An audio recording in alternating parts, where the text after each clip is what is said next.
एक समय की बात है। एक सुंदर और सुशील राजकुमारी थी जिसका नाम रिया था।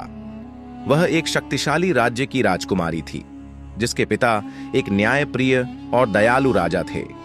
रिया को अपने राज्य के लोगों से बहुत प्यार था और वह हमेशा उनकी सेवा करने के लिए तैयार रहती थी। वह एक सुंदर और सुशील लड़की थी जिसके चेहरे पर हमेशा एक सुंदर मुस्कान रहती थी।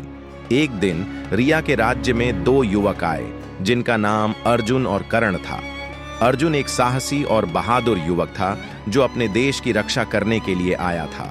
कर्ण एक बुद्धिमान और चतुर युवक था जो अपने देश की सेवा करने के लिए आया था। दोनों युवक रिया की सुंदरता और सुशीलता से बहुत प्रभावित हुए और वे उसके प्यार में पागल हो गए। अर्जुन और कर्ण दोनों ही रिया के साथ समय बिताने के लिए उत्सुक थे और वे उसके साथ बातचीत करने के लिए हमेशा तैयार रहते थे।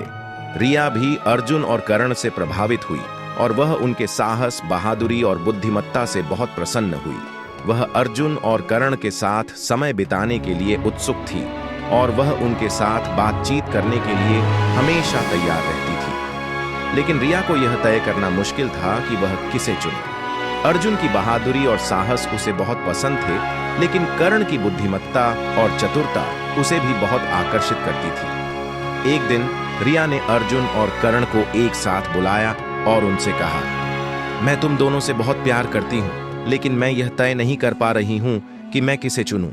तुम दोनों मुझे बहुत पसंद हो, लेकिन मैं एक ही व्यक्ति के साथ अपना जीवन बिता सकती हूँ।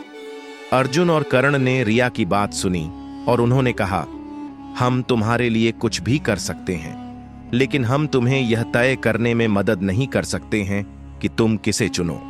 यह तुम्हारा निर्णय है और हम इसका सम्मान करेंगे। रिया ने अर्जुन और कर्ण की बात सुनी और उसने कहा, मैं तुम दोनों को बहुत धन्यवाद देती हूं। मैं अपने दिल की बात सुनूंगी और जो मुझे सही लगेगा वही मैं करूंगी। कुछ दिनों बाद रिया ने अपने दिल की बात सुनी और उसने अर्जुन को चुना। अर्जुन और रिया ने एक सुंदर और सुखी जीवन बिताया और वे एक दूसरे के साथ बहुत खुश थे। कर्ण ने भी रिया के निर्णय का सम्मान किया और उसने अर्जुन और रिया को अपना आशीर्वाद दिया। कर्ण ने भी अपना जीवन एक सुंदर और सुखी तरीके से बिताया